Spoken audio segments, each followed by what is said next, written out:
It's the real news. I'm Aaron Mate. North and South Korea have made new steps to diffuse military tensions. At talks on Friday, the two sides agreed to destroy 22 guard posts along their border.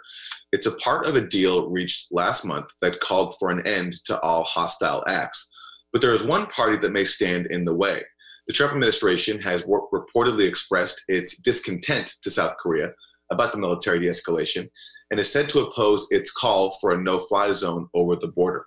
So what is Washington's real stance, and what does it mean for the Korean peace process? Well, joining me is Tim Shorrock, correspondent for The Nation, whose blog Dispatch Korea is available at timshorrock.com. Welcome, Tim. First of all, help me clear something up here. So we have these reports that Washington is expressing its discontent behind the scenes, but yet these military de-escalation agreements that have been reached have been made in conjunction with the UN command in Korea, which the U.S. is a part of. So what do you make of the signals that are coming out of Washington right now? Well, thanks for having me on.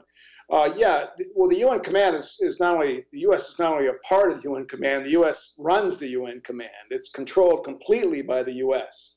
And so, it's basically an extension of the U.S. military with various nations that supply troops to the Korean War. But it's a U.S. run command right out of the Pentagon. So what's been happening in the last couple of months is that, there's been this go back and forth between the Trump administration and the Jae-In administration about South Korea moving too fast on its inter-Korea, peacemaking and defusing the tensions between North and South Korea.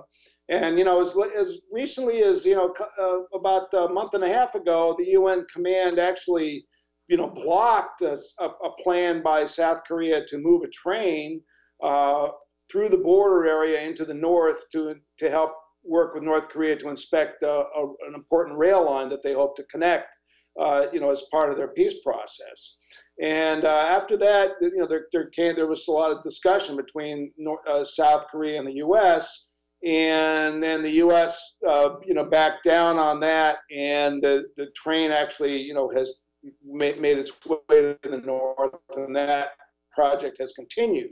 And if you recall, a week about, it was last week, I guess, that Secretary of Defense Mattis said that the next set of U.S.-South Korean military exercises will be postponed. And so, that was a real sign that, at least from the Pentagon point of view, that the situation in South Korea has moved to the point where it warrants, these kinds of actions by North and South Korea. So I think there's been some real movement on the part of the U.S. toward at least accepting some of the agreements that were made by North and South Korea on defusing the military situation in September. So then why then the continued mixed signals? We have these reports that you have Secretary of State Mike Pompeo calling his South Korean counterparts and expressing his discontent over some of the agreements that they've made with North Korea. Do you think that this administration is still figuring out what it wants to do and what its actual stance is? And if so, what are the forces that are in Washington that are pushing it against any kind of reconciliation between North and South Korea? Well, the forces are, the elements within the Trump administration, i.e. John Bolton and the kind of hardline people that are at the National Security Council advising Trump on Korea. And then the vast majority of the think tanks here, which I call military industrial think tanks, that are pushing very hard, for the maximum pressure policy that the Trump administration began last year, which was, sanctions and military threats to curb North Korea's nuclear program and continue those pressures until North Korea, gives up its missiles and nuclear weapons entirely.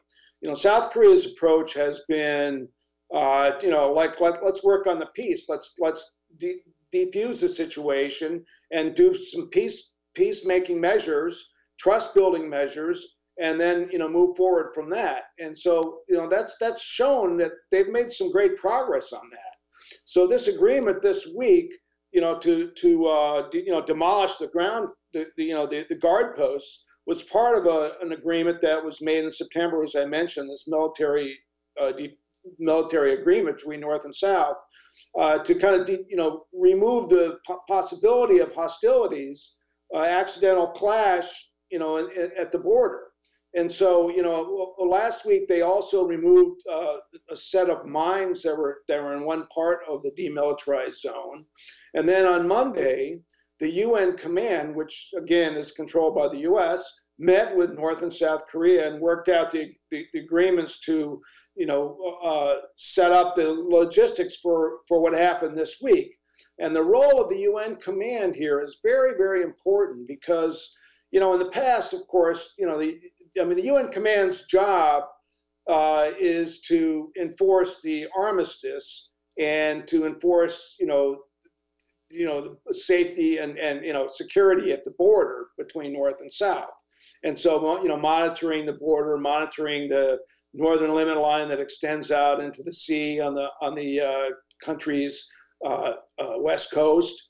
And so that's been their primary focus. But in the last few weeks, as South Korea and North Korea have started making plans, cross-border plans, they set up this Kaesong kind of basically a virtual embassy with this where the two governments have an office now north of the border, and they started moving goods there and supplying. South Korea began supplying electricity to that liaison office.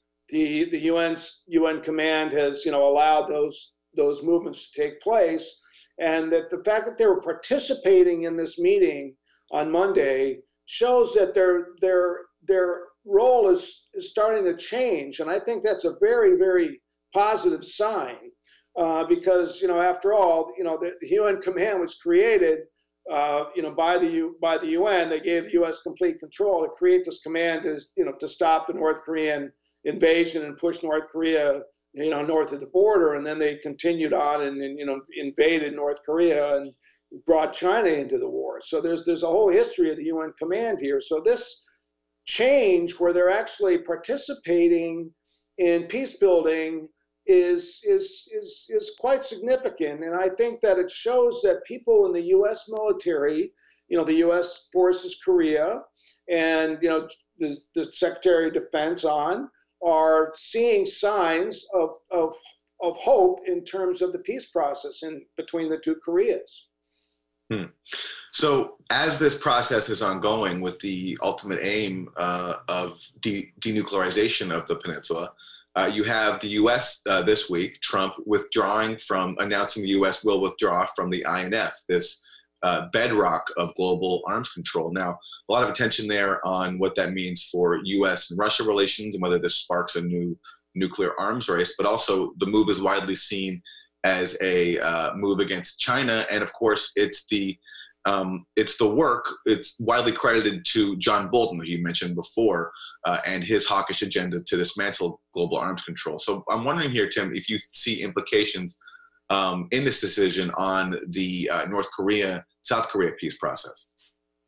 Well, yeah, very much so. I've written about this, that, North Korea, all the agreements or the pacts they've made, the sort of Trump and Kim and Moon and Kim, the statements they put out at their summits, they aim at the denuclearization of the Korean Peninsula. They don't say the denuclearization of North Korea.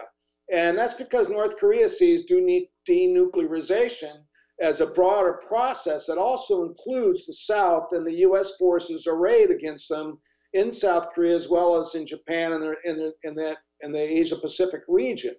And so, they would like. I wrote about this a few months ago when I was in Seoul, when I was talking to people there who had been talking directly to the North Koreans. That they would like, at some point when there's a denuclearization agreement, they want to be able to inspect U.S. bases in South Korea if the U.S. gets to, send inspectors into North Korea, because they want to make sure that there are no nuclear weapons in South Korea as well. They also fear and have concerns about the massive U.S., this nuclear umbrella, so-called, that protects South Korea. Of course, when we talk about nuclear umbrella, we're talking about, hundreds of nuclear weapons aimed at North Korea.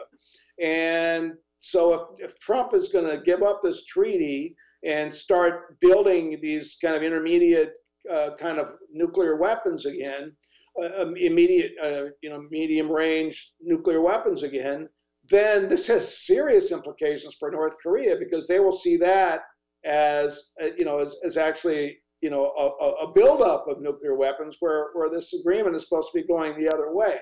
So I think there's some real dangers here, although North Korea hasn't really said much publicly about it yet, but I think it could complicate things if they keep pushing this and they actually do abrogate this treaty. We'll leave it there. Tim Shorrock, correspondent for The Nation magazine. His blog, Korea Dispatch, is available at timshorrock.com. Tim, thank you as always. Thank you very much. And thank you for joining us on The Real News.